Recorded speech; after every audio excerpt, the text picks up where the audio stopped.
성도의 찬양은 하나님의 보좌를 움직입니다. 다윗의 찬양으로 악신이 떠나가는 역사가 일어났습니다.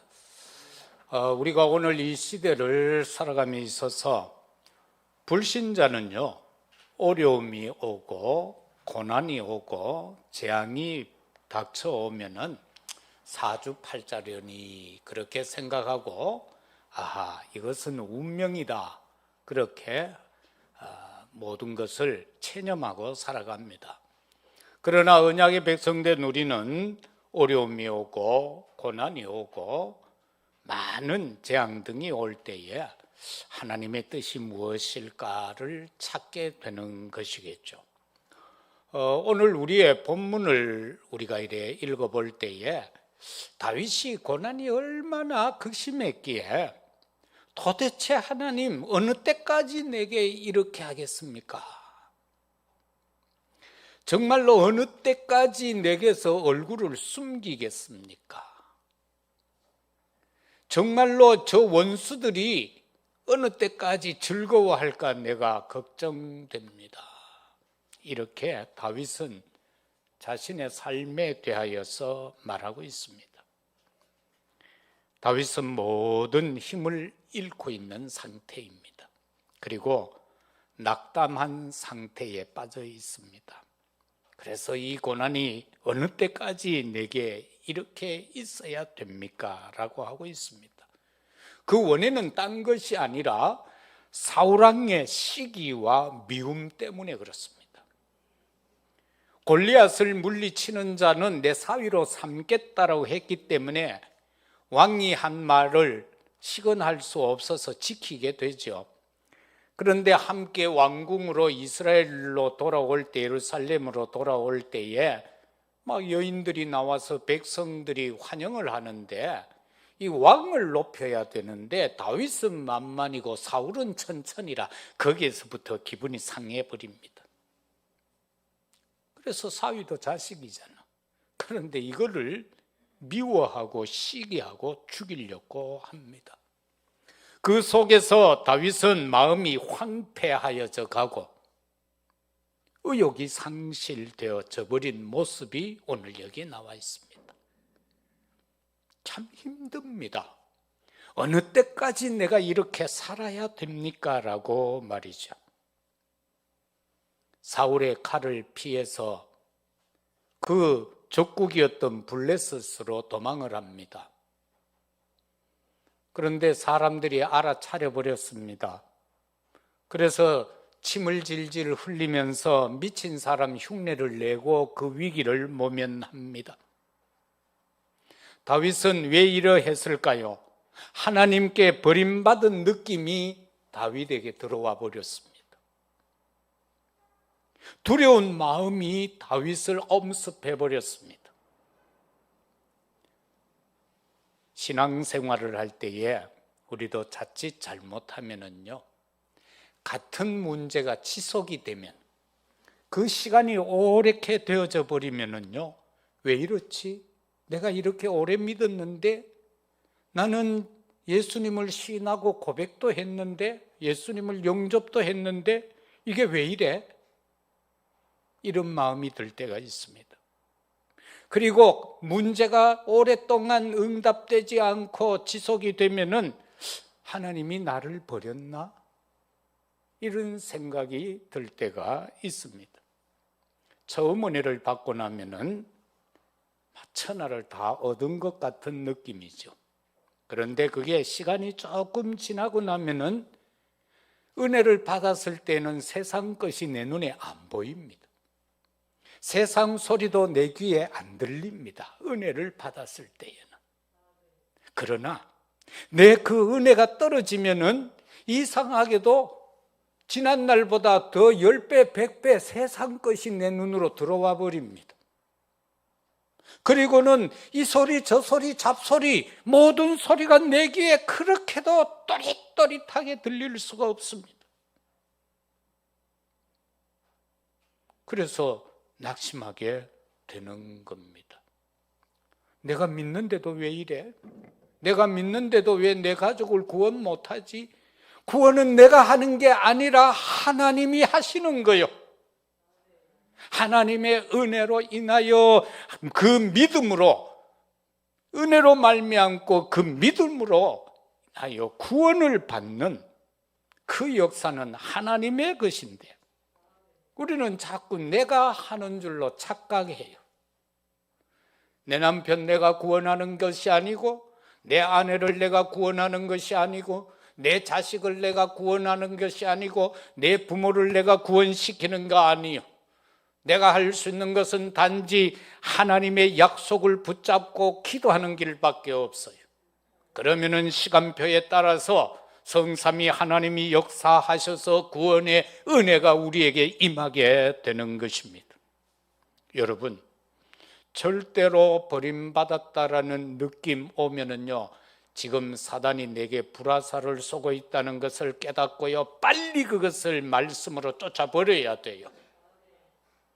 내게 의심을 주는 악한 사탄 마귀는 예수 그리스도 보혈로 명하노니 떠나갈지어다라고 말입니다. 그리고 내게 두려운 마음이 슬그머니 오면은요, 그건 지금 사단이 나를 엄습하고 있는 겁니다.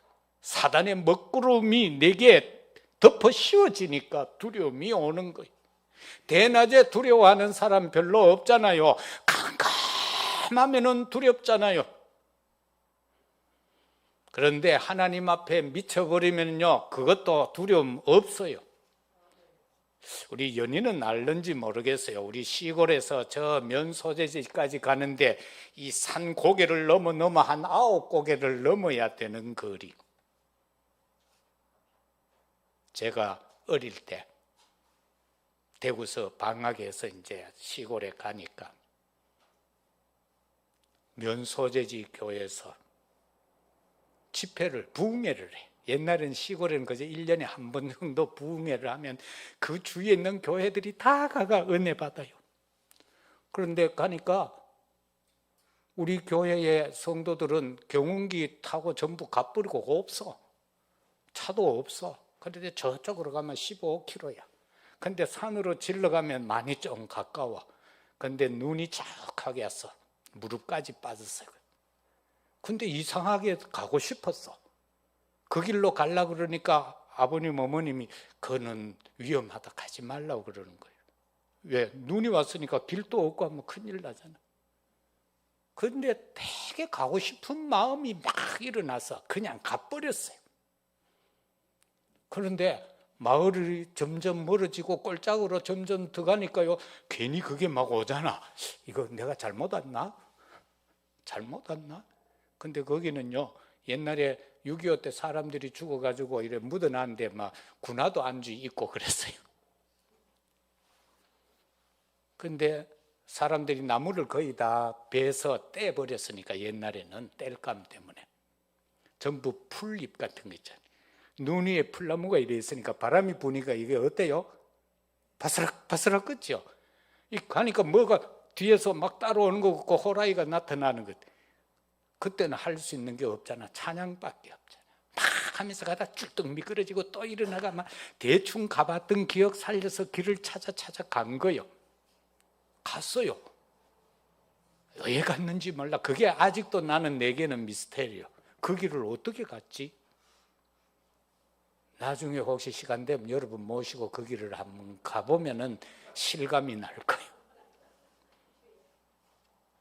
가서 이 옷이 다 젖어버렸어.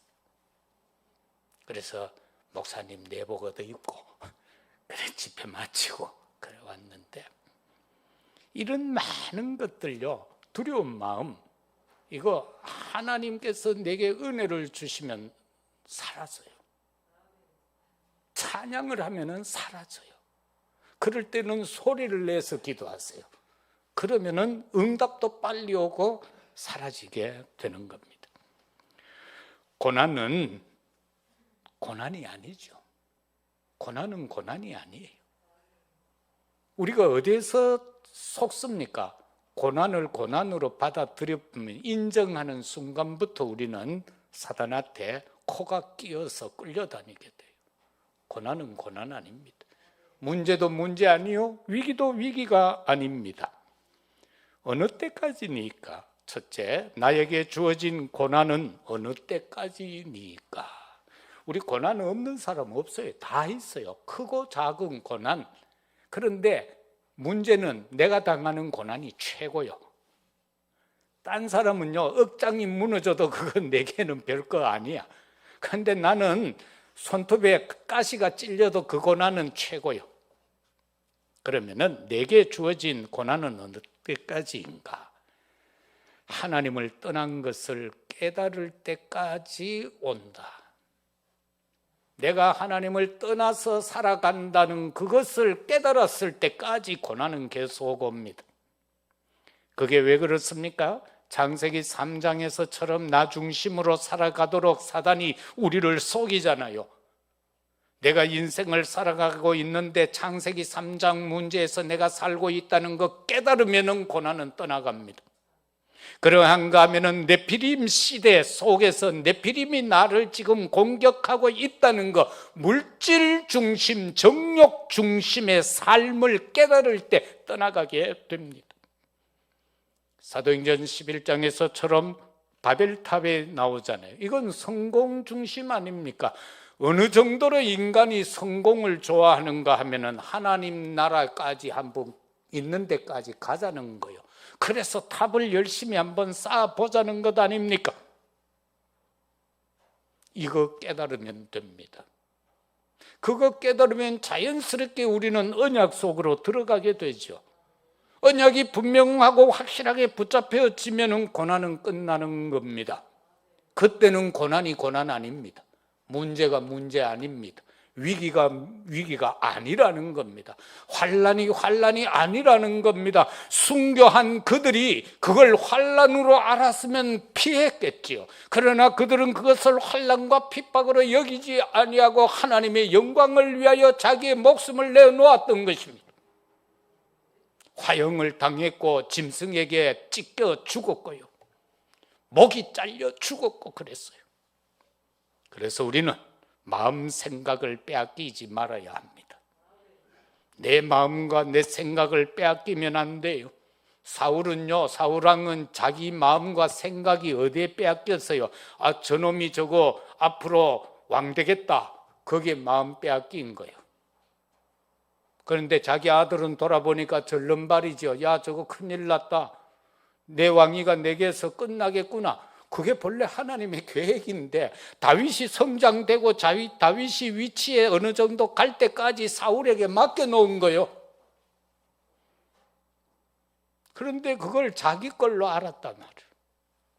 여러분, 빠져나오는데 우리는 24를 해야 돼요. 악한 사단 마귀에서 사로잡혀 있던 내가 빠져나오는데 대충 하면 안 돼요. 24를 해야 빠져나올 수 있어요. 어디에서 빠져나와야 되는가? 나에게서 빠져나와라. 이 내가 문제요. 남이 문제가 아니고 내가 문제요. 내 주장, 내 생각, 내 입장이요. 맞는 것 같죠? 맞아요. 그런데 시간이 지나면 다 틀려요. 내 주장이 지금은 맞는 것 같은데 시간 지나면은 틀려요. 내 생각도요, 지금은 맞는 것 같은데 시간이 흘러가면은 다 틀려요. 내 입장도 마찬가지고요. 복음 이외에는 진리가 없습니다. 내가 아무리 주장한들 내 생각이 맞아요? 안 맞아요.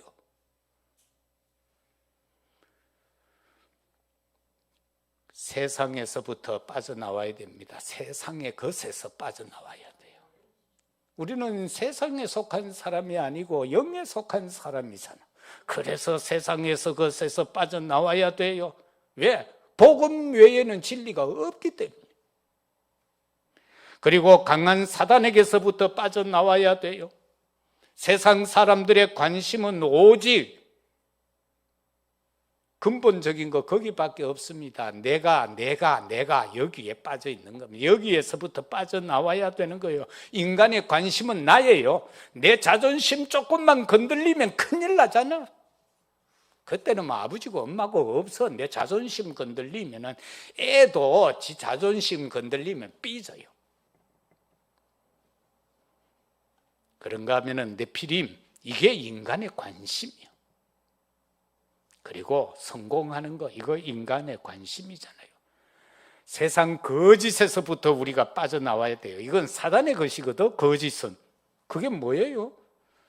세상의 거짓이 뭡니까? 없을 무자를 쓰는 무당 역술인, 무속인을 통하여서 나오는 그 모든 것에 잡혀있는 인생, 그 거짓에서부터 빠져나와야 돼요. 요즘은 내가 신문 중에 스포츠 신문을 잘 안 봅니다만 옛날에는 기차 타면 스포츠 신문을 봐요. 보면 희한하게도 그건 누가 가르쳐 주지도 않았는데 그거 보면 12가지 띠 설명해 놓은 게 매일 나와요. 몇 년생은 오늘이 귀인을 만나고 뭐를 조심해야 되고. 그거 왜 그래요? 그게 거짓인데 그쪽으로 빠져들어간다니까. 그런가 하면은 속이는 자, 이게 사단이잖아요. 속이는 자, 거짓말장이 처음부터 살인한 놈이라. 예를 들어 바울에게 사도행전 19장 21절에서 내가 로마에 가봐야 되겠다. 그 다음에는 23장 11절에서 내가 예루살렘에서 증거한 것처럼 로마에서도 증거하여야 하리라. 27장 24절에 들어가서 내가 가이사 앞에 서야 하겠다. 이게 진짜인데 사단은요 자꾸 이거 못하게 해요. 우리에게도 마찬가지요. 복음 못 전하게 자꾸 우리로 하여금 속이는 거요. 이따 해도 된다, 나중에 해도 된다, 지금 안 해도 된다. 여러분, 어느 때까지입니까? 내가 영적 사실 볼 수 있는 눈이 밝아질 때까지입니다. 13장 3절에 보면은 여호와 내 하나님이여 나를 생각하사 응답하시고 나의 눈을 밝히소서. 두렵건대 내가 사망의 잠을 잘까 하오며. 내 눈이 안 밝아지면 우리는 영적으로 사망의 잠을 자게 되는 겁니다. 자, 이거 뭐예요? 영적 사실. 마태복음 16장 13절에서 20절까지 보면은 예수님이 저 가이사 빌립보에 사는 사람들이 나를 누구라 하더냐 하니까 이 세례 요한 아니면 엘리야 또는 예레미야 선지자 중에 하나라고 하던데요. 이게 아주 영의 눈이 안 뜨여지니까 예수님을 앞에 놔두고도 그리스도에 대하여서 엉뚱한 대답하는 거예요. 영적 눈이 밝아지니까 주는 그리스도시여 살아계신 하나님의 아들이시니이다. 이거밖에 우리의 고백이 없어야 되는 거예요. 다른 고백은 있으면 안 되는 거예요. 마태복음 17장에도 보면은 변화산상의 기록이 되죠. 베드로가 따라가서, 그런데 거기에서 막 구름이 끼더니만 예수님 나타나고 모세가 나타나고 엘리야가 나타나니까 막 베드로가 환장을 하는 거예요. 막 이야, 내 생에 이런 광경을 보다니. 주를 위하여, 모세를 위하여, 엘리야를 위하여 새 채를 짓겠습니다. 여기 삽시다 주님 하니까 그때 쉥 하더니만 두 사람은 사라지고 오직 예수 그리스도만 남아서 이는 내 사랑하는 아들이다, 내 기뻐하는 자다. 그 예수 그리스도만을 바라보라는 거예요. 저와 여러분에게 있어서도 마찬가지입니다. 내 영적인 눈이라는 게 뭡니까? 막 딴 사람의 죄를 보는 그 눈을 말하는 거 아닙니다. 은혜요 잘못 받아버리면은요 바깥에 사람 누가 오면 그 사람 무슨 죄 짓는가가 또 떠올라요. 그래서 미치겠지요. 왜? 좋은 거는 안 보이고 전부 죄된 것만 보인다니까. 그건 누구 지시겠어요? 성령의 지시겠어요? 사단의 지시겠어요?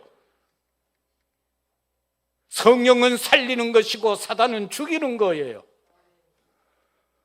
상대의 죄가 보인다면 그건 큰일이죠. 이걸 저와 여러분이 깨달아야 돼요.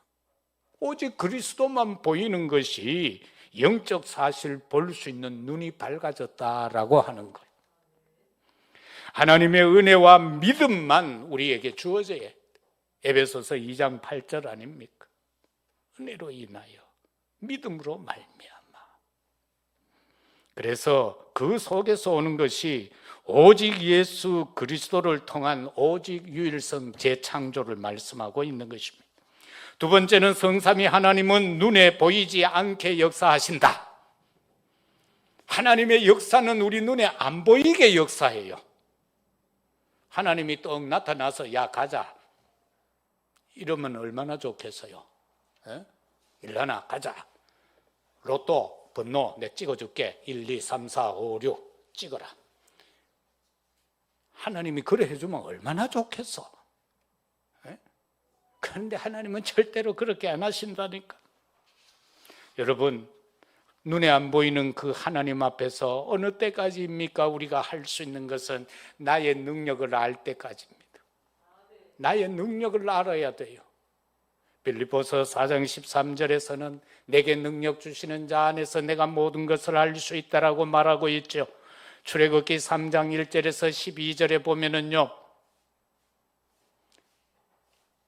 모세가 처음 하나님 앞에 부름받았을 때 하는 말입니다. 내가 누구이기에 바로에게 가며 이스라엘 백성을 애굽에서 인도하여 내겠습니까? 나는 연약하고 부족한데요 라고 막 거기서 그렇게 고백을 해요. 내가 누군지 알아야 돼요. 우리가 하나님 앞에 섰을 때에 내가 누구인가를 알아야 돼요. 그거 모르고 너무 까불어 버리면 큰일 나요. 그런 사람이 의외로 대다수예요. 조그마한 것 가지고 다 된 줄 알고 까불어 버려. 그래서 받은 은혜 다 쏟아버려. 그걸 다시 회복하려고 그러면 얼마나 힘드는지 아십니까? 받은 은혜를 쏟아버리면 그거 회복하려고 하면은요, 진짜 까무라쳐요. 까무라쳐. 그래서 우리는 염려 가지고 기도하지 말아야 돼요. 내가 염려를 품은 채 기도하면 절대 응답이 안 돼요. 사람 소리 내기에 쟁쟁한데 기도하면 안 돼요. 그거 단절시키고 하나님 앞에 엎드려야 되는 거예요. 그래서 일보다 중요한 것은 나의 영적 상태다라는 사실입니다. 지금 내가 어떤 상태인가? 내 영은 지금 여호와를 앙망하고 있는가? 오직 주만 바라보고 있는가? 성령님만 사모하고 있는가? 이 영적 상태가 어떠한가? 나의 영적 상태는 지금 세상을 향하여 발을 좌로 우로 지금 향하고 있는가? 아니면 나의 영적 상태는 오직 말씀 속에서 기도하고 있는가? 사람들이 주로 그러잖아요. 말씀 속에 떡이 있나? 그런데 극하는 사람은 진짜 하나님 모르는 사람이요, 말씀이 곧 떡이요. 기도하면 되나? 기도하면 됩니다. 구하라 주실 것이요, 찾으라 찾을 것이요, 두드리라 열릴 것이라고 분명히 약속하셨지 않습니까? 기도나 해볼까 하면 안 됩니다. 그 믿음 가지고 뭔 응답 받겠어요? 기도나 해봐가 어떻게 되겠어요? 기도만 해야지요. 사업 기도하면 다 됩니다. 내 문제 기도하면 해결됩니다. 해결됩니다. 기도해 볼까 가지고는 해결 안 됩니다. 뭐 하나님이 우리한테 속습니까? 두 번째는 나의 한계를 인정할 때입니다. 내 한계 인정해야 돼요. 다윗은 인정해요. 시편 23편 1절에서 여호와는 나의 목자시니 내가 부족함이 없습니다. 그건 자기를 분명히 알았기 때문에, 여호와가 나의 목자면 끝났다라는 걸 알았기 때문에, 우리 삶 속에서 여호와 하나님이 우리의 목자가 되신 것을 인정하시기를 바랍니다. 그래도 그렇지 내가 좀 열심히 해야지.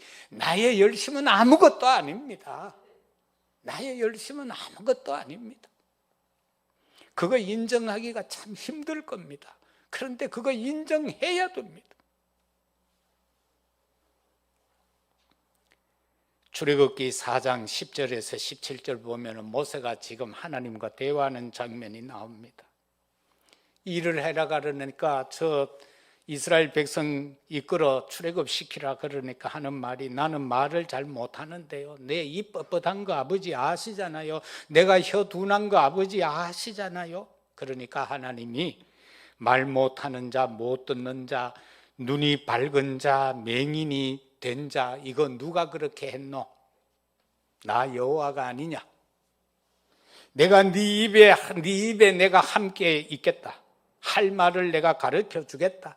그렇게도 말하는 게 무섭나? 말 잘하는 네 형 아론이 있잖아. 그가 지금 네게로 오고 있는데 너를 만나면 기뻐할 것이다. 그래서 말을 대언하게 하겠다. 너는 단지 지금 네 손에 들고 있는 양을 치던 그 지팡이를 들고 가서 이적을 행해라. 하나님이 저와 여러분들에게 준 것 작은 것 있습니다. 그거 붙잡고요, 그게 내게 주어진 지팡이요, 그거 붙잡고 믿음으로 홍해 내리치면 됩니다. 그거 가지고 반석 가르키면 생수가 솟아나게 되어져 있습니다. 그거 보아야 돼. 내 손에 들려진 하나님이 주신 작은 것. 그 양치던 목동에게 있어서 그 지팡이 보잘것없는 거잖아요. 칼도 아닌데 보검도 아닌데 단지 그 지팡이를 가지고 200만 명을 이끌어냈다니까요. 내게 있는 작은 지팡이 빨리 발견하세요. 그것이 바로 하나님이 내게 주신, 위에서 내게 주신 달란트인 거예요. 천재성. 하나님이 틀림없이 내게 주신 달란트가 있어요. 그거 가지고 하라는 거예요. 여러분, 내가 할 수 있는 것 아무것도 없습니다. 하나님 뜻대로 됩니다. 그저 따라가면 됩니다. 그 다음에는 절망하는 그때입니다. 그때 하나님은 역사합니다. 내가 할 수 있다, 내 잘났다, 내가 최고야. 그럴 때는 하나님 역사하지 않습니다. 최고해보라고 합니다. 정말 절망 가운데 빠져서 아버지, 나는 할 수 없습니다. 나는 할 수 없습니다. 나는 죽었습니다. 누가복음 18장 38절에 보면은 바디메오가 나오고 거지가 나오잖아요. 나와서 뭐라고 그러고 있어요? 다윗의 자손 예수여, 나를 불쌍히 여기소서. 다윗의 자손 예수여, 나를 불쌍히 여겨 주옵소서. 우리가 누구에게인가 나를 불쌍히 여겨주세요. 나는 너무 약하고 부족합니다. 나는 아무것도 할 수 없습니다. 나 좀 도와주세요. 이 말 하기 얼마나 힘듭니까? 그런데 세상에도요, 진짜 그 중심을 가지고 진짜 극하면요, 도움받습니다. 그만하게 안 된 게 된 줄 알고 극하면요, 아무도 안 도와줍니다. 그러나 진짜 자기를 탁 내려놓고 나는 당신에게 도움받아야 여기에서 일을 할 수 있습니다라고 될 때에 세상에도 도움을 주는 자가 있습니다. 출애굽기 3장 9절에 보니까 이렇게 위에서 말씀하시고는 불러놓고는 뭐라고 그럽니까? 이제 가라는 거요. 이스라엘 자손의 부르짖음이 내게 달하였고 애굽 사람이 그들을 괴롭히는 학대도 내가 보았다. 이제 너는 가라는 거요. 내 이성으로는, 내 수준, 내 기준으로는 아무리 생각해도 안 되는 것 같아도 하나님이 우리 각자의 심령 속에 감동을 주셔서 하라라고 할 때에는, 내게 아무것도 없어도 하나님이 하라고 할 때에는 가면 되는 것입니다. 그게 우리의 믿음이어야 한다라는 것입니다. 그래서 기도만 하면서 기다리면 됩니다. 못 기다려요. 그래서 기도 전부 쥐꼬리만큼 해놓고는 문어다리를 붙잡으려고 하니까 잘 안 되는 거예요. 기도하고 기다려라. 상황이 있으면은 그 상황에서 두려워하고 겁내지 말고 그걸 그냥 누려라. 누리면서 기다려라. 상황 속에서도. 그러면 그게 극복이 됩니다. 성취된 것 보면서 기다리면 되는 거예요. 하나님의 말씀이 다 성취되어진 거잖아요. 그 말씀 붙잡고 기다리면 된다라는 것입니다. 마지막 세 번째는 고난 중에 있는 자에게 복음을 전하라. 고난 중에 내가 복음을 받아서 나는 하나님의 자녀 신분 권세에 회복한 자녀가 되어졌으니 이 세상에서 우리의 영의 눈을 뜨고 바라볼 때에 세상에서 지금 고난 중에 살아가는 자 얼마나 많습니까? 237 나라에 저 죽어가는 자, 복음 받지 못하고 저 정글 속에서 살아가는 자들, 단절된 오촌 종족들의 저 삶을 우리가 본다면은 우리가 어찌 가만히 있을 수 있는가? 저들에게 복음을 전하라. 한 사람이 은혜 받으면 한 지역 살릴 수 있다. 아멘. 예? 한 사람이 한 지역에 은혜 받으면 그 한 지역을 살릴 수 있다. 한 사람이 구원의 은혜를 누릴 때에 그 가정 가문을 복음할 수 있다. 주 예수를 믿으라. 그리하면 너와 내 집이 구원을 얻으리라. 분명한 약속 아닙니까? 우리가 잘 믿든 못 믿든 어찌됐거나 우리는 할아버지 할머니가 예수님을 믿었어. 잘 믿든 못 믿든 친손 외손 앞에서 약 500명 이상이 지금 다 예수 믿고 있어. 이거요 무지무지한 은혜 아니요. 나는 그게 옛날엔 잘 안 믿어졌다니까. 하나님이 세상을 이처럼 사랑하사 독생자를 주셨으니 이는 저를 믿는 자마다 멸망치 않고 영생을 얻게 하려 하심이라. 주 예수를 믿으라. 그리하면 너와 내 집이 구원을 얻으리라. 그런데 이게 깨달아진 게 그렇게 오래된 게 아니요. 어느 날 내가 한번 살펴봤어요. 도대체 아버님 형제 삼형제하고 또 밑에 고모님들 그리고 위에 고모님들이 다 있어요. 그래 그 후손들을 대충 다 살펴봤어요. 그랬더니만 인간이 그만큼 많은 거예요. 예? 그만큼 많은 거예요. 주 예수 믿으라. 그러면 너와 내 집이 구원을 얻으리라. 근데 우리도 지금 잘 안 믿는 인간이 있어요. 근데 나는 분명히 확신한 거는 언제는 돌아온다. 왜? 하나님이 구원의 백성은 끼떼기를 때려서라도 돌아오게 만들고 옥상에서 떨어져가 달구지를 뿌라가도 데리고 온다. 안 되면 차에 콱 바치가 20m 빙 날아가가지고 스펀지 위에 뚝 떨어져가지고 돌아온다. 그게 하나님의 방법이에요. 그냥 돌아오는 게 그게 은혜인데 사람들은 또 이게 이상하게 뭐 어디 다쳐가 돌아와야 그게 또 은혜라고 막 신앙 고백하거든. 간증한다 하면 내가 뚝 떨어졌는데 하면서 그건 사실 간증이 아니지요. 얼마나 안 됐으면 하나님이 뚝 떨어뜨려 가지고 오게 하겠어요. 좋게 말할 때 와야 되는데 예수 믿으래 할 때 하고 와야 되는데 요 뺀질뺀질한 게 여러분 집에도 많지. 그래도 속상해하지 마세요. 내가 분명히 구원받았다면 주님의 약속 붙잡고 기도하면은 때가 되면 온다니까. 그 때를 우리는 모르잖아. 몰라서 그냥 시시때때로 만날 때마다 시간 나는 대로 복음 전하는 거지. 그래서 말씀을 무시하는 시대를 살려야 돼요. 이 세상은 어떤 시대인가? 말씀을 무시하는 시대예요. 하나님의 말씀 무시합니다. 학교에서 가르치잖아. 뭐 수학에는 그런 거 없겠지만은 뭐 생물이나 뭐 이래 물상 이거 다른 거 자연 가르칠 때는 막 하나님 없다고 가르치잖아 선생님들이. 아이고 아직도 하나님 믿나 하는 선생들도 있잖아. 아들 보고 그 지옥 가려고 얼마나 얻어 터져야 될지. 이런 세상이라 말씀을 무시하는 시대인데 전도자 말 듣겠나? 하나님의 말씀을 무시하는데 전도자 말 듣겠나? 하나님 말씀을 무시하는데 여러분들이 가가 전도하면 그 사람이 여러분 말 듣겠나 말이라.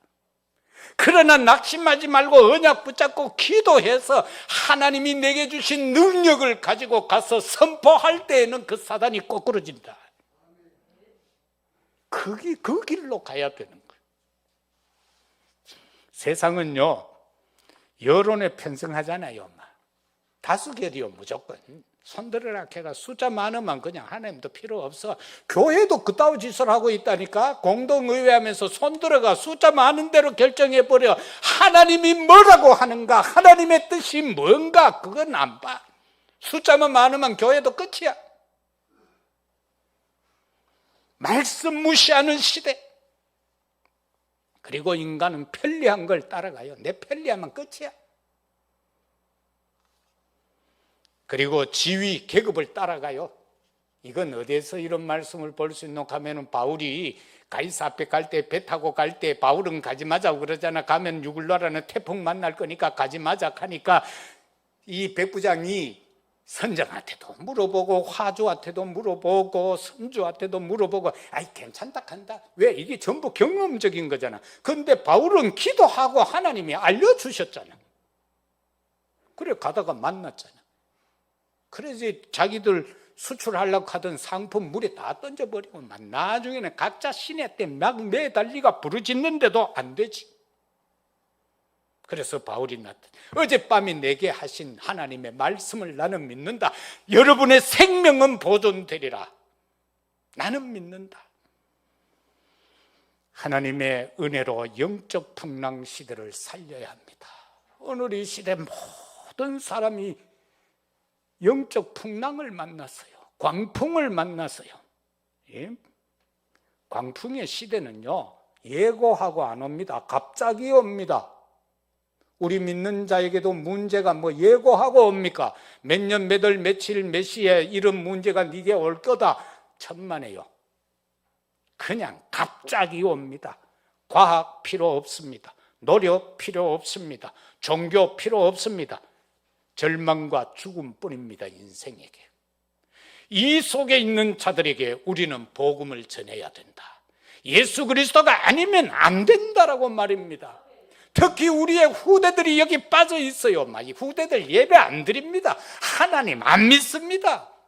이거 어떻게 하시겠습니까? 예? 이거 자식을 때릴 수도 없고 집에서 쫓아낼 수도 없고 안 믿는다니까 안 믿어. 이걸 살려내야 돼. 이걸 살려내야 돼. 참 전해져. 예수님 아니면 안 된다. 하나님 아니면 안 된다. 성령님도 아니면 안 된다라는 걸 어떻게 해서라도. 그래서 어릴 때 교육이 그렇게 중요한 거예요. 머리 굵어보면요 안 돼요. 중학생만 돼도요 지 마음대로 해요. 지 뜻대로 해요. 아버지 엄마 말 죽어도 안 들어요. 그 이전에 집어넣어야 돼. 그래서 할머니 할아버지들이 손주 손녀 맡기면요 내 팔 아프다 힘든다 하고 뿌리치지 말고 힘들어도 그걸 맡아가지고는 키워야 돼. 복음을 전해주고 기도해주고 그래야 제대로 된 인간이 나온다니까. 안 그러면 또 네피림 하나 만드는 거예요. 하나님의 능력으로 회복시켜라. 딴 것과 안 됩니다. 왜? 영원한 것은 하나님밖에 없습니다. 우리의 영혼만 영원합니다. 지옥도 있고 천국도 영원합니다. 우리 목사님들끼리인데 목사님 처제라는 분이 한 분한테 전화가 왔어요. 형부, 지옥의 주인은 사단이가 하며 전화가 왔어요. 그건 무슨 사상이요? 불교 사상이요. 지옥의 염라대왕. 이런 생각. 지옥은 뭡니까? 사단을 가두는 곳 아닙니까? 그리고 사단 따라간 자들이 갇혀지는 곳이 지옥이라. 결국 지옥의 주인도 누구예요? 그걸 다스리는 분은 하나님밖에 없어요. 그 사단이 주인 아니요. 그래서 우리는 기도해야 됩니다. 말씀 붙잡아야 됩니다. 증인으로, 증거 갖고 증인으로 살아야 됩니다. 말씀 맺겠습니다. 모든 것을 보좌화해라. 모든 것을 보좌화해라. 나의 삶이 보좌화가 되어져야 되고 나의 현장이 하나님의 보좌화가 되어져야 되고 나의 업이 보좌화가 되어져야 되고 우리 교회가 하나님이 거하실 수 있는 보좌의 축복의 현장이 되어야 하는 것. 그리고 복음을 전한 것만이 영원히 남습니다. 딴 거는 영원히 안 남습니다. 대통령 된 거 영원히 안 남습니다. 권불 10년이라 우리나라는 5년입니다. 대통령 한만 하고 싶어도 5년 하면 끝입니다. 그 보세요. 좀 하다가 막 촛불만 믿게 들고 와 해버리면은 감옥에 가가 4년 9개월 있다가 이제 내려왔어. 이거요. 아직 한 분은 감옥에 갇혀 있어요. 그게 뭐 대통령 하면 아니요. 영원한 것은 하나님밖에 없어요. 고난과 재앙 문제는 어느 때까지일까? 한번 이 한 주간 깊이 생각하십시다. 정말로 우리가 하나님의 은혜를 누리면 끝납니다. 그리고 믿음 안에 있으면 끝납니다. 말씀 잡고 기도할 때 응답을 오게 될 것입니다. 어느 때까지인가? 이 말씀을 붙잡고 이 한 주간 삶의 현장에서 하나님 편에 서서 승리하는 우리 성도들이 되시기를 예수 그리스도 이름으로 축복합니다. 아버지 하나님 감사합니다. 우리에게 지금 어려움이 있습니까? 말 못할 문제가 있습니까? 말 못할 아버지여 힘드는 일이 있습니까? 고난이 있습니까? 핍박이 있습니까? 질고가 있습니까? 하나님이여 우리에게 깨닫게 하소서. 눈을 열어 주옵소서.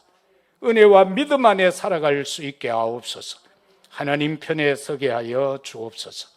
아버지, 내 주장을 버리고 내 생각도 버리고 내 입장도 버리고 오직 복음 안에서 살아가는 저희들이 되게 하옵소서. 우리를 새롭게 하여 주옵소서. 감사합니다. 주 예수 그리스도 이름으로 기도드리옵나이다. 아멘. 288장 찬양 드리며 예물 드리겠습니다.